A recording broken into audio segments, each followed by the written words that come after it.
It's Sunday morning, and every decent man and woman is listening to Test Miles with Nick Miles on FM News 101 KXL. Buckle in.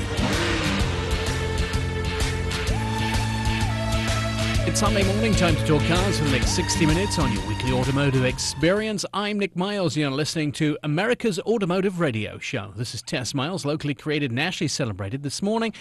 Our Test Miles team includes myself and Sean Walker. Sean, a good week so far into 2015? I'm enjoying it, yes. We've been on now for a year.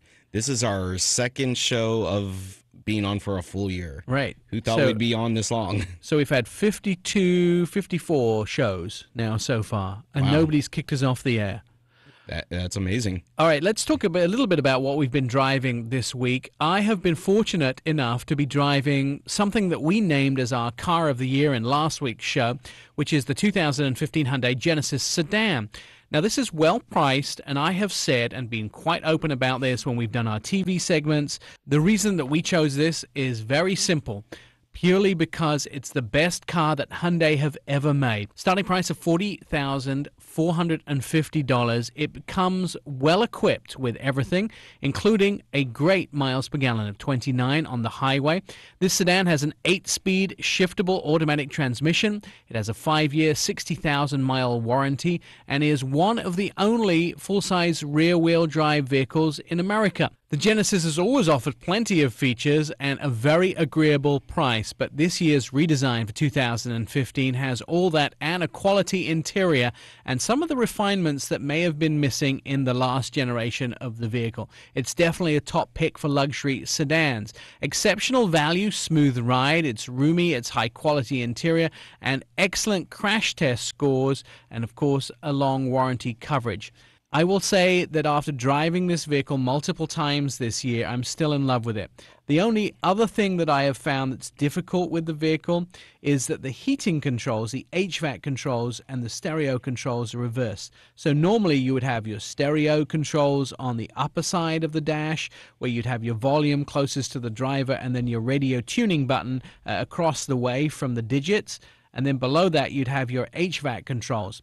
In the Genesis, they're reversed, so you have your heating controls above your stereo controls.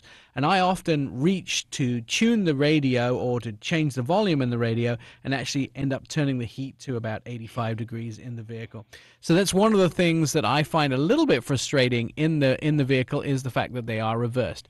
However, it's a lot simpler, it's a lot easier to deal with than a lot of the controls in the competitors. You definitely find that once you get into using all of the buttons, it's easy because they label the buttons very simply. You want radio, you can hit radio. You want navigation, you can hit navigation. I find a lot of the modern cars, especially those that use big heads-up displays, it's a lot harder because you have to go through several menus to actually find what you're looking for on the screen.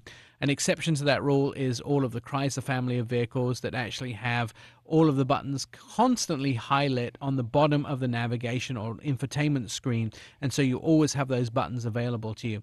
But I like to, if I'm looking for radio or phone setup or navigation, I like to have a button or something I can see that I can hit rather than go through several menus. A criminal in that department to me has always been the GM family of vehicles because you have to hit home and have all of those buttons come up and then choose what you want. They're not always displayed. You know, after driving, and I love the Genesis, and it's one of my picks for Car of the Year as well, but after driving your Genesis and being back east about a month ago driving a fully loaded Genesis, the only downfall I find with driving the one that you were driving is that it didn't have the beautiful heads-up display in the window that the one I did, which is, I mean, it's about 12 inches wide and literally gives you everything from your speed to navigation to radio sets.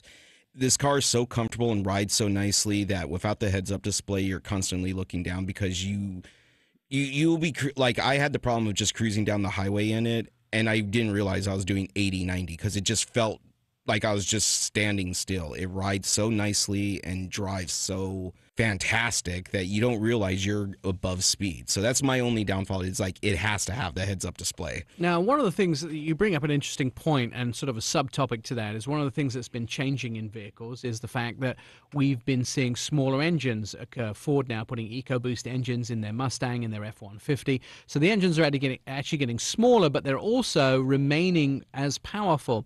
So the Genesis doesn't have a V8 in it, has a V6 in this time, but that's plenty of power for me. But it does come with a V8 that's like 420 horsepower. And I'm always a guy that loves the bigger horsepower, and this is the first car that I'd actually prefer the 6-cylinder. It feels like it's well over 400 horsepower, even though it's a little over 300, but it's plenty of power. It moves. It does, and I think I would probably have the V6 as a daily driver. That's one of the problems I had of driving the Mustang, the new 2015 Ford Mustang. You get into it, you drive the V6. I fell in love with the car. I really, really liked it. It was a good performance vehicle. You get into the V8 and you're like, why would I ever have the V6? Because the V8 is just so much more. Kind of the same with when you drive the Challenger or Charger from the Dodge, the Hellcat version. It has 707 horsepower. It's hard to step back to the 400-odd horsepower in the other vehicle. Ford Racing's actually posting a bunch of stuff on Facebook that I've noticed where they want people to tune and the EcoBoost and try to get that EcoBoost up there in performance now and high power. One of the things that Ford announced just before Christmas is they were starting a new division called Ford Performance, and all of their racing and all of their vehicles were coming into one house. So they would all be done, the STs, all of the different Ford racing vehicles, including things like the Raptor, would be coming under one roof, and it would all be put together by a single shop. And I like that idea, much the same as AMG have done that, or BMW's M's. So they're really putting those together and doing a great job of pulling everything in-house. And that involves new promotions and new collective thoughts from Ford. So a lot of guys getting into the high-performance ends. Anyway, I would tell you that this is definitely a winner for Car of the Year. We announced that it would be the TestMiles Car of the Year last week, and after driving it for a full week, in love with the vehicle, give it a solid 10 out of 10. Awesome. I was driving the 2015 Acura TLX, and I actually fell in love with this vehicle. It's a nice little sedan, fully loaded. It just has everything you want. The only thing, like I talked about from the past show, Honda has their blind spot monitor. I wish this car had it. And being the brand of Honda, I figured, and Acura being all about safety, it's just they should have this instead of just the little lights in the blind spot. That's the only down about it. Everything's all through the navigation, through the heated seats, the heating climate and everything, but it's easy to get through. Like, you push a button, it's all there. Everything's really sensible and easy to get to. Now, of course, we should mention that the TLX is a culmination of the TSX and the TL. And what Acura did is they felt that they could combine the two models and come up with a much better model. The one thing I think is missing off this brand new TLX, when they showed it at Detroit, they had LED signal lights on the mirrors that went 1, 2, 3, 4, 5, 6, 7, 8, 1, 2, 3, 4, 5, 6, 7, 8, the lights as a signal, and it sort of went across the signal light. And they decided this was, again, didn't meet the law and was a little too complicated for the car, so they're missing that. And I was devastated because I thought that was the best part of the car. Yeah, it is. But I mean, even the regular LEDs are just fantastic because you'll be driving down a dark road and it looks like you have your high beams on. And then you actually do turn your high beams on and you can see almost miles away. Now, this has the dual-eyed headlights, right? Yes. Which is, the dual-eyed headlights is basically single LED lights that are used through kind of a jewel to project out onto the road, a very white light. And also, Elliot Shiner did the audio system in this. This is the guy that produced the Foo Fighters, and Steely Dan back in the day, and he produced the sound system in this vehicle, and it's absolutely outstanding, and we've chatted with him several times. He spent his years of studio production to actually make the interior sound of the car, absolutely perfect, including dampening and putting his sound system in there.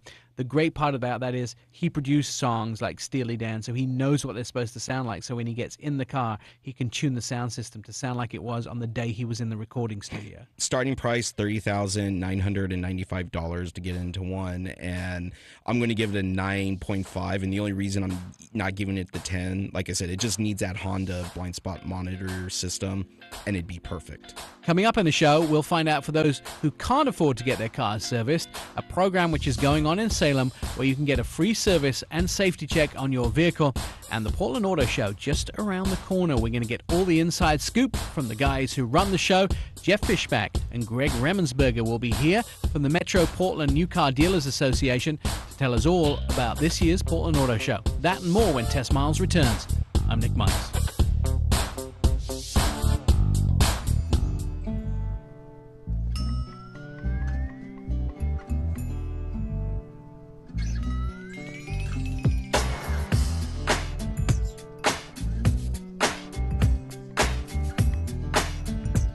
Throw it in neutral and coast in with TestMiles.com. Welcome back to Test Miles. Are you looking for some good family automotive entertainment? Tickets for the 2015 Portland International Auto Show are on sale. Just go to portlandautoshow.com to get yours. It happens February 5th through the 8th, and you can't get a better ticket price than you can get right now. If you wait right up until going to buy them at the door, it'll cost you just a little bit more. Here's a fun fact you can impress your friends with. The first car blinker was used on a Buick in 1938. It's just a shame that Buick drivers don't know how it works and never seem to use them. All right, Certified Automotive Repair in Salem has a very special day coming up. It's called Family Service Day. If you have a vehicle and you are unable to get it serviced due to financial restraints, or you have a family member or friend who has the same problem, then Certified Automotive Repair are doing Family Service Day on January the 17th at their Salem location. And on the phone is Ben and Brian from Certified Automotive Repair to tell us all about it. Family Service Day is it's something that we do. We're going to be doing about 4 times a year, and it's basic services for families in need. And we've partnered up with Habitat for Humanity, and so we have some clients and some guests from Habitat for Humanity that are going to be here, and we've also opened it up to families that are just in need of some basic maintenances that can't afford to do those things on their own. So how many cars do you get through in a weekend?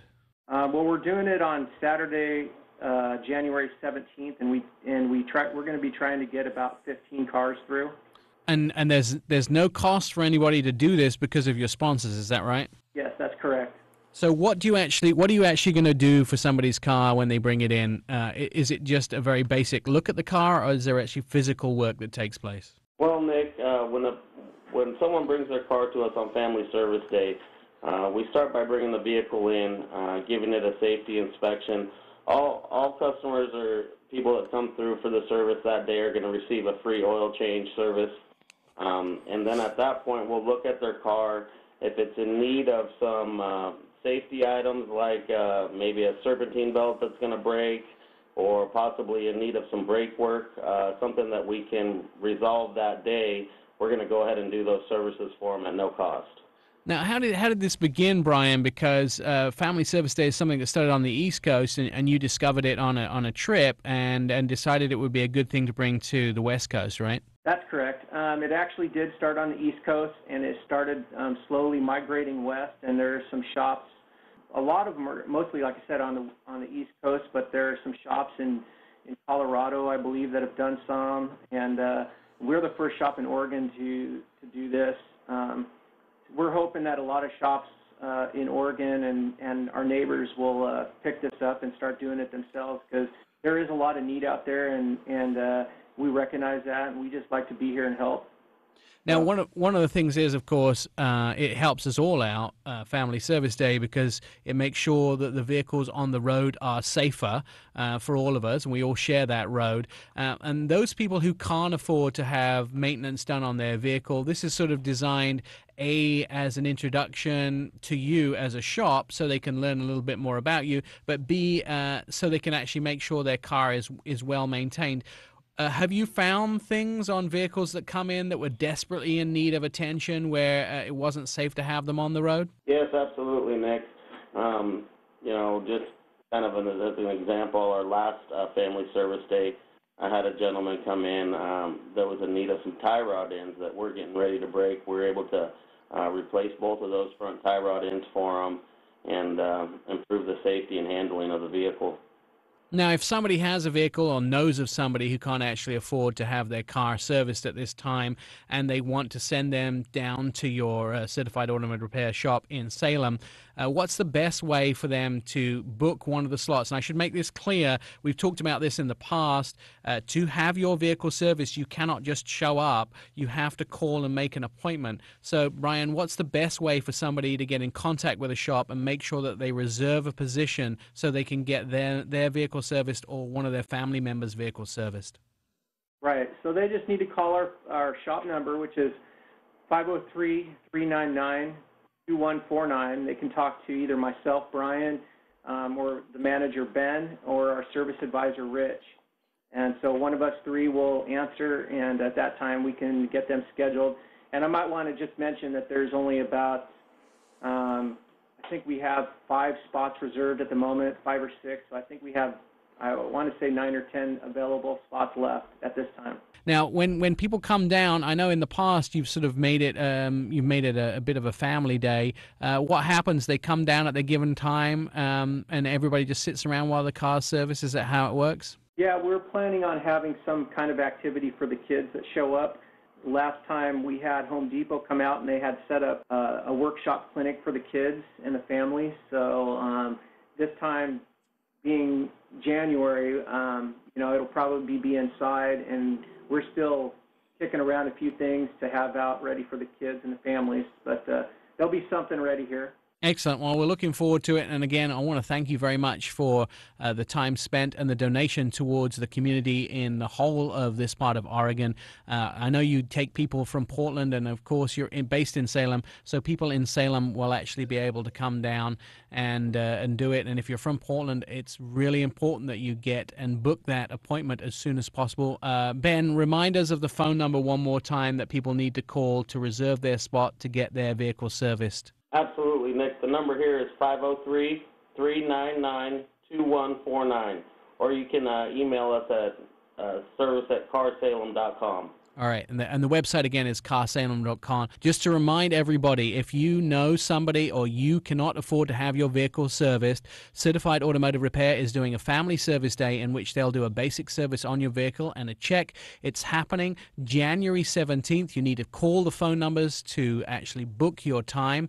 Otherwise, you may not be in luck when you arrive down there. Guys, I look forward to hearing all about it, and good luck with your family service day. All right, Thank you, Nick. Thank you.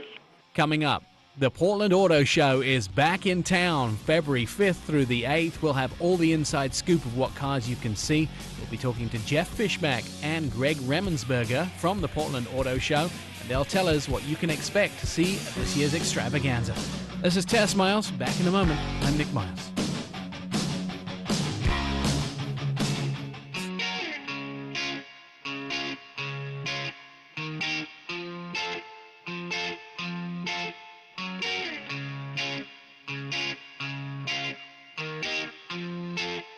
It's Test Miles on FM News 101.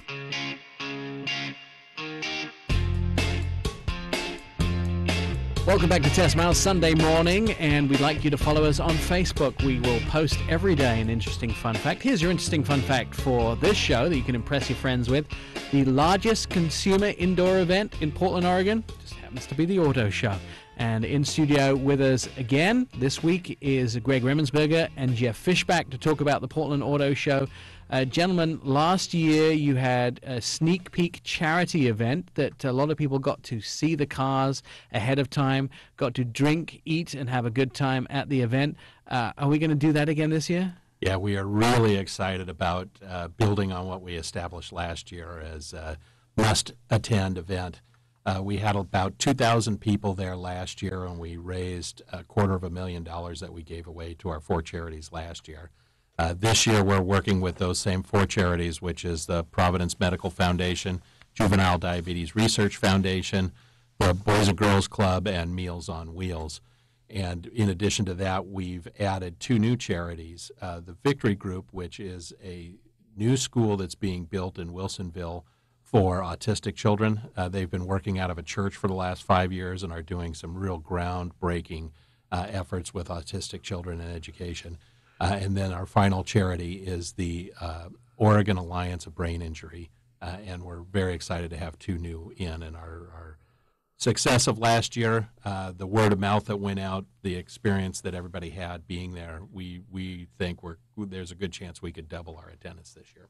So tell me how you get tickets, how much they cost, and what it gets you. You can either go through one of the 6 charities' websites, or you can go through our website, which is PortlandAutoShow.com. And if you click on the charity preview link there, what you do is it's a $100 ticket, but you get a $100 tax receipt, and you can direct that full $100 to either any one of the 6 charities, or you can split it up any way you want to amongst those 6 charities, and they get the full contribution. And last year, they received, the 4 charities from last year, obviously received quite a bit of injection of cash. Have you seen that go to work in the community? Yeah, boy, I tell you, you talk to the people at Meals on Wheels and what they're able to provide to elderly and people that are unable to get out and get food, what they deliver to their households. It just was life-changing for them. I would actually pay for someone to bring me lunch every day. I mean, Did you do that already? No, I'm just saying, I'm there, I'm sitting in my studio working, and there has to be a consumer Meals for Wheels program in which I'd pay for somebody else's lunch at the same time as they would get to bring me lunch. Meals on Wheels seems like a perfect charity, too, because it uses cars to bring help to people who can't get meals. Yeah, it's a nice alliance with us. The Providence Medical Foundation, we've honed in on a housing development that they're doing for the families of people that are going through their cancer treatment center. And if you've got somebody that's going through that type of a program, you're on site at the hospital 24/7 for days, weeks, months at a time. And to have an area where they can go back and relax a little bit, do some laundry, have a place that they can sleep, cook themselves a meal and so forth is really, really paramount to their ability to help those that are going through the treatment at the time. So we earmarked our money last year as well as this year specifically for that program, and it's very exciting to see the construction is underway. One of the things that a lot of people don't think about is that as the society changes, we very rarely live in the same town as our parents anymore. I mean, a lot of people that I know live in different towns than their parents. And so you have families who live in different cities now as transportation has become much easier. If you have a sick or loved one in another city, where do you stay when you go? So those people that have maybe a parent or a child in Portland that have to come and take care of them, this gives them the ability to do that, right? That's right. And it's as they have one of the largest cancer treatment centers in the nation, and what they're doing is groundbreaking stuff, and to be able to have this type of a support system to go hand in hand with that is pretty incredible. And then the other groups, like the Boys and Girls Club in town, are also doing amazing services for their community, and they benefit out of this. So let's talk a little bit about the event. It happens on the Wednesday night before the auto show opens, and I have never been in there as let's say a journalist. I've always been in there as a consumer, and as a consumer you go in and honestly you're treated like royalty. First of all, the first thing I noticed is, being a consumer of things, there is food and drink islands as far as the eye can see. And for somebody like me who likes a little bit to eat and likes a little bit to drink and likes cars, drink, car, food, car, drink. It's like a paradise, right? It really is a fun event, and yep, you are absolutely correct. We have food stations throughout the floor of the main floor, but also up in the 2 ballrooms where we have the luxury lofts. And the full run of show is open, so you get a chance to go in and see the cars without the crowds, have something nice to eat, have a little cocktail along the way, and that's all included in your $100 ticket. Most people, if you went out to dinner and had a couple bottles of wine and a nice dinner, you would spend $100. Right. But this, you're helping a local charity, and you're getting a tax receipt at the end of the year as well, too. So it's a pretty neat deal. Now, I need to ask you a logistic question here. When you look at the menu of food you're going to serve, do you consider finger foods? And even I can't imagine chicken wings and nice leather seats of cars going together very well. There's got to be a thought pattern that goes on here. Wait a second, we can't be giving people like fire chicken rings, and then they'll be getting in a car, and then we'll have to have the leather re-cleaned in every car.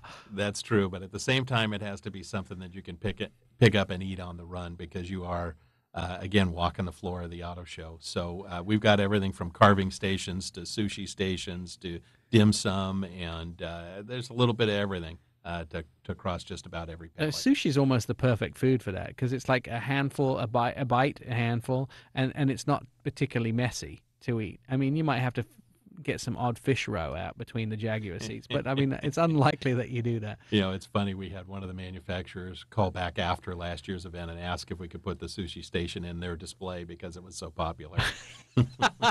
That's it. Now you have to auction off the food station. That's right. as well it goes. Let's talk about some of the brands we're going to see. And also I want to talk a little bit about the ride and drive segment. Let's get into the ride and drive first, Jeff. This is something that was only really seen at specialist auto shows that was specific ride and drives. You've now introduced it as part of a major show here in Portland. So when you come to the show, you don't only get to touch, feel, smell, you actually get to ride in some of these cars. You do. You get a chance to drive them. And the phrase of ride and drives, I know that's somewhat of a unique phrase. It's just around the auto shows. It really is a test drive. And it's an opportunity to experience the cars like you're supposed to, behind the wheel. Now, is everything up for ride and drive? Because there's a couple of Bentleys I've been looking at recently. Well, I would love to say that we have every manufacturer lined up for a ride and drive, but we are limited on space, and we do want to make those ride and drive events very special for those manufacturers. And this year, we're very proud to say that we've got a new player to the mix. It's Mazda. Mazda, and actually, they are bringing a full compilation of vehicles as well. And we have Chrysler. Chrysler is expanding theirs as well. Last year it was just Jeep. This year, it's actually every brand and every they have. Oh. So it's got all five. The thing I love about this, and let's be honest, a lot of people who come to the auto show come because not only they love cars, but they're considering a new car in their future, and this is part of the beauty to see them all in one giant place together. But the other thing that's super popular about this is with the ride and drives, if you're cross-shopping 2 or 3 brands and they're all on ride and drives, where else, apart from traveling around to different dealers, you can get it done in one day, and then you can make your choice, right, to buy a new car. When we look at who comes to the show, of course, we always get the car enthusiasts because, hey, car enthusiasts, and we've got them all there. But it also, the second largest group of people that are coming are the people that are looking to buy in the next year to 2 years. And it's to compare. You do all your research online. You know about what your car is worth that you're going to trade in. You know about what you want. But this is an opportunity to come down and compare one against the other and get behind the wheel where you have a product specialist that's in the car that can answer questions about the car. You can take it for a drive, and it's not a sales pressure. Our research from last year's show said that 34% of the people that attended the show added an additional car to their shopping list to consider that they hadn't thought of before they walked in the door. Excellent. All right, we're going to take a quick break. We want to come back and talk a little bit more about the Portland Auto Show, and there's a new display we're going to hear all about. So I'm with Greg Remensberger and Jeff Fishback from the Portland Auto Show. We'll be back with more on TestMiles next. I'm Nick Miles.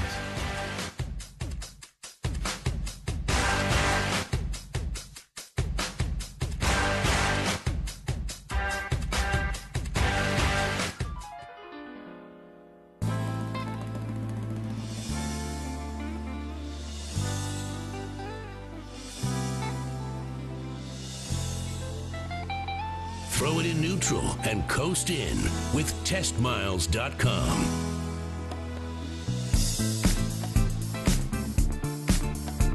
Well, welcome back to Test Miles, the last segment of our show, and we'd like to keep you informed. Just follow us at Test Miles on Twitter. Here is a fun fact that you can impress your friends with. The Portland Auto Show got an award for putting the most people through turnstiles of any show at the Oregon Convention Center. That's quite a record, Jeff Fishback and Greg Remensberger, to have. Do you think you'll be able to maintain that this year through the auto show? We're anticipating an increase this year over what we've done in the past. Again, there's a A lot of pent-up demand. Our industry is cresting the wave as far as economic recovery. Car sales have been strong. There's a lot of interest still out there to buy. The manufacturers are offering an awful lot of incentives. So Perfect. All right, let's talk about some of the things, Jeff, we can see this year. You have a new garage, don't you? Not personally, but Yes, we have a race garage happening for the first time at the show this year, and it really speaks to every race component out there and every race segment. So if you're into rally, you're into drift, you're into drag, you're into street, you're into Indy, circle track, whatever you're into, you will find it in that race garage. Perfect. And then I've also heard rumors that our famous sports team, the Blazers, may have something to do with your show this year.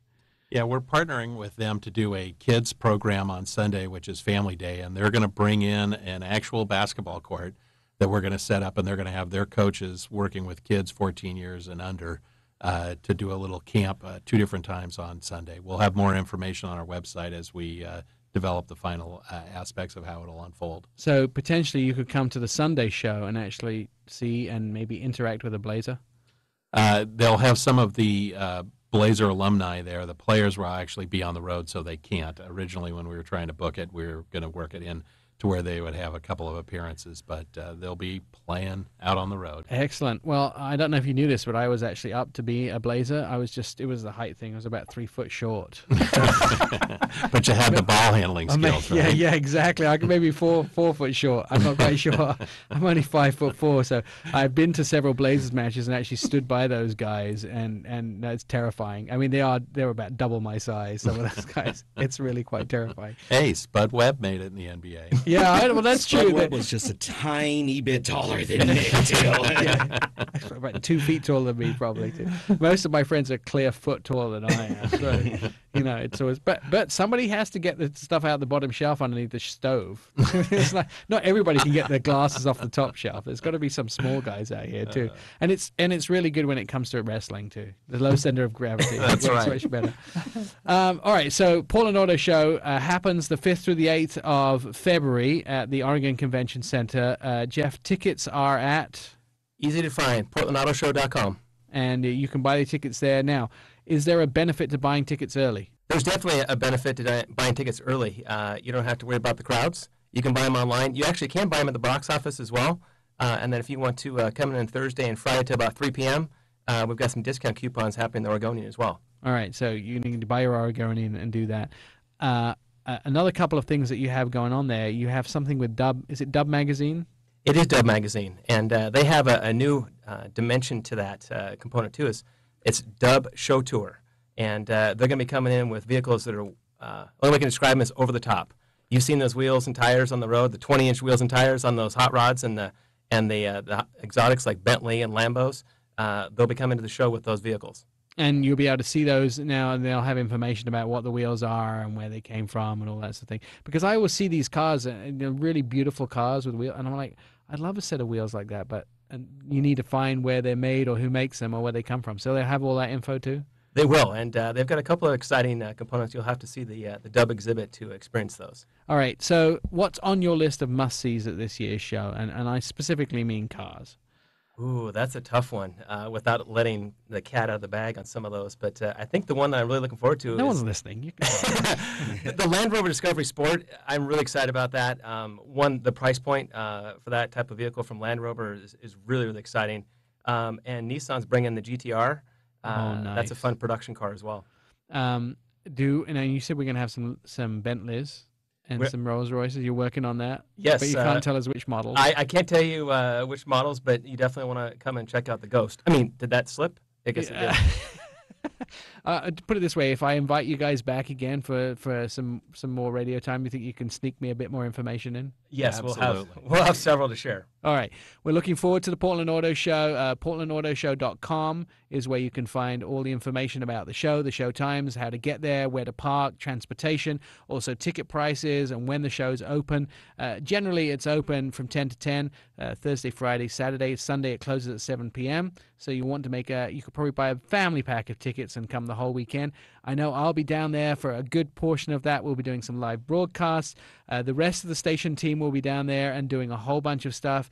If not, come and see me. Come and see some of the great cars that are on display for the whole time. And I've actually heard some sneak stuff. I heard that you might have a very high-end Kia coming as well.